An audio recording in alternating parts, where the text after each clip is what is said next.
Residential and commercial, their work is guaranteed along with your satisfaction. Check their website, silverbackrestoration.com.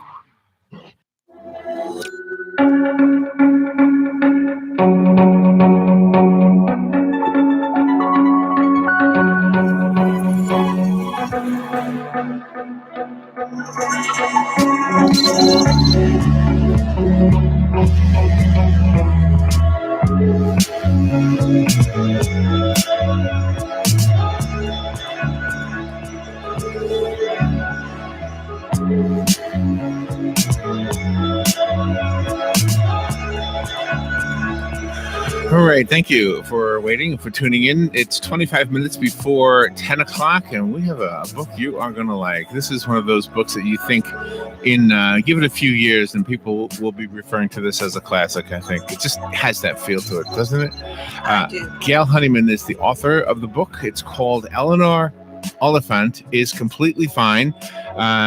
Gail is a funny writer, Robert. I like her writing. She's an award-winning author, and she's on the phone. And let's say good morning to her. Good morning, Gail. How are you?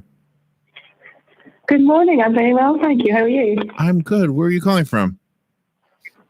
I'm calling from Glasgow in Scotland. Oh, my gosh. Well, you have a better signal than people who call from across the street. It's afternoon here, and it's very cold and rainy, as you might expect for Scotland, but I'm delighted to be talking to you today. Oh my gosh. Well, it's on my bucket list. One day I'm going to get over there and see it for myself. So have you ever been over here? I have, although I haven't been to Florida, unfortunately, but that's also on my list. So yeah. So tell me about Eleanor Oliphant. Who is she? So when we meet Eleanor Oliphant, she's 29 years old at the start of the novel, and she lives in a big city. She's got an office job and her own apartment.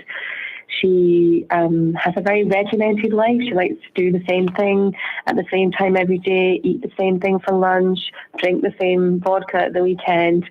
And she's very alone, completely alone, and she's really quite an odd person. She's quite a strange character. She's got a very unusual view of the world and a very unusual way of interacting with the world. She's someone who's learned how to survive, but not really how to live. And she bumps into Raymond, right? She does. He's a co-worker, a new co-worker, and the two of them leave the office at the same time by chance at the end of the working day, and they see an old man fall down in the street and collapse, and they run to help him. And that one incident really sparks a series of life-changing things that happen for Eleanor, tiny acts of kindness that help her, that show us how she came to be the person that she is and what possibly might change for her in the future. Yeah, I think from a man's perspective, I always wonder if women think I'm deeply unhygienic.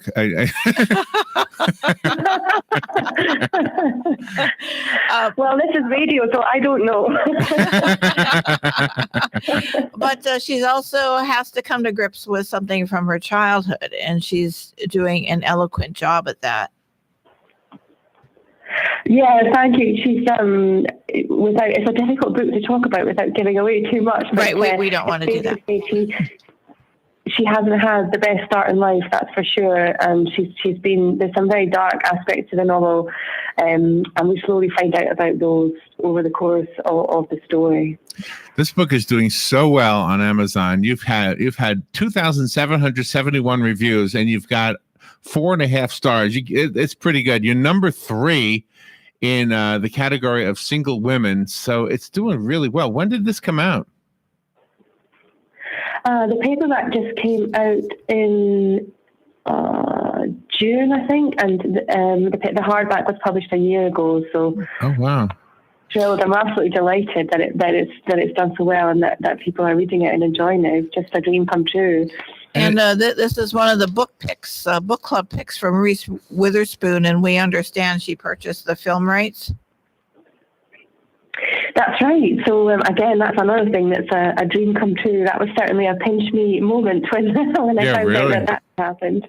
It's in many. I'm looking at it online. It's in like every language, isn't it? It's a bunch of languages. Yeah, it's I think it's maybe it's over 30 anyway now. Yeah, well, I mean, again, I just never dreamed, never in my wildest dreams did I think that would happen. So it's amazing. Yeah, we get the feeling with this book that I don't know if we're saying it's going to be hard for you to agree because you'll feel like you can, but I think this is a classic. I think you have a book here that is very rare. And Robin and I talk to authors all the time, and we never say this. Maybe I have said it once before, but once in a while you'll read a book and you think this sounds like it's going to be around for 100 years. Oh my goodness! Yeah, I don't know what to say to that. Well, I can tell you, I'm guessing you won't be getting those royalties in 100 years, but at least you can know. maybe somebody else will.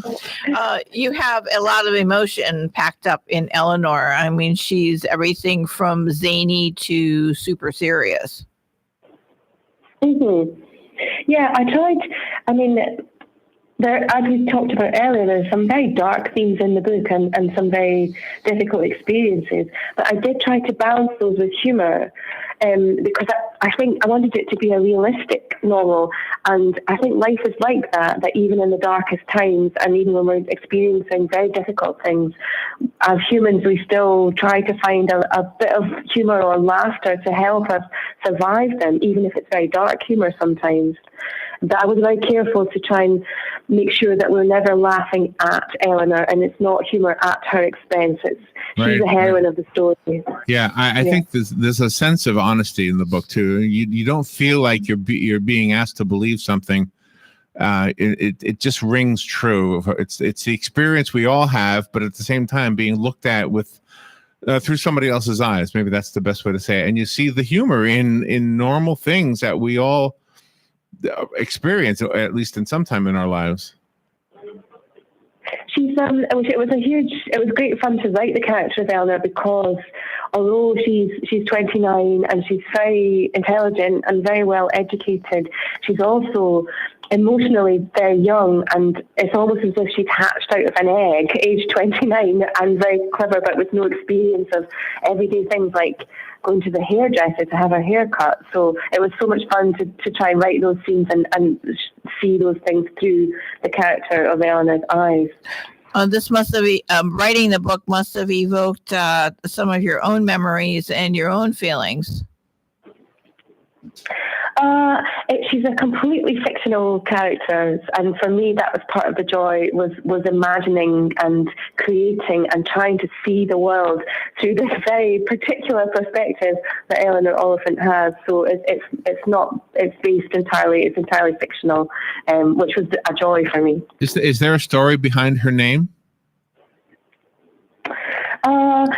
Names are so hard for characters. It's so difficult to find the right name for the right character and match them up.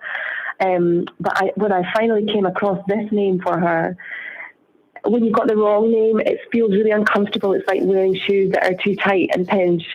And then when you finally find the right name to match the character, it's like kicking off shoes and putting on comfy slippers, So I like this name and I knew it was right because it's a bit quirky, it's a bit unusual.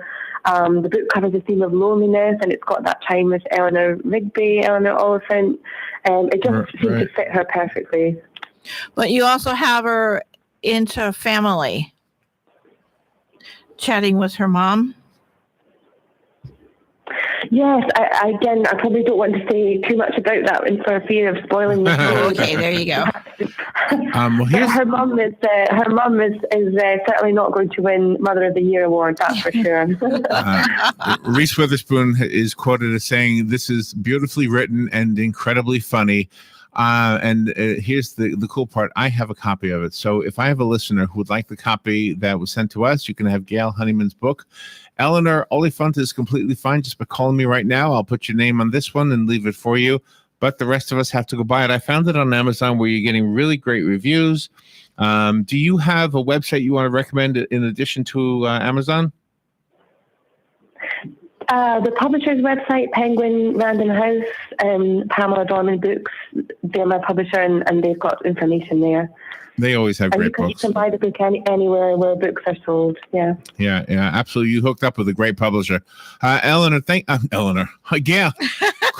Sorry, calling her Eleanor. Gail, I kind of did what Robin did, though. I kind of wondered if she wasn't you, and now you cleared that up. She's not you at all, huh?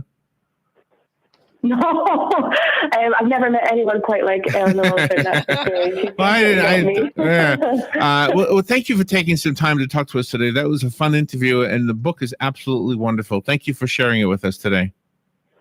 Oh, it's been my pleasure. Thank you so much for having me on. It's been lovely to talk to you both. Thank you. We'll be right back. The music and magic is Joseph and the Amazing Technicolor Dreamcoat with lyrics and music by Tim Rice and Andrew Lloyd Webber. Now playing live on stage at the Ocala Civic Theater through September 30th. Now you can enjoy the family musical with huge dance numbers and a fresh, fun new look in this high-energy production of Joseph and the Amazing Technicolor Dreamcoat. Call the Ocala Civic Theater today for your tickets. 352-236-2274. 352-236-2274. This is an urgent health notice for all residents suffering from back, neck, knee, and wrist pain. You may qualify for a pain-relieving brace at little or no cost to you, but the deadline is fast approaching. Simply call the Health Alert Hotline now. You heard right. You may qualify for a pain-relieving back, neck, knee, or wrist brace. These items may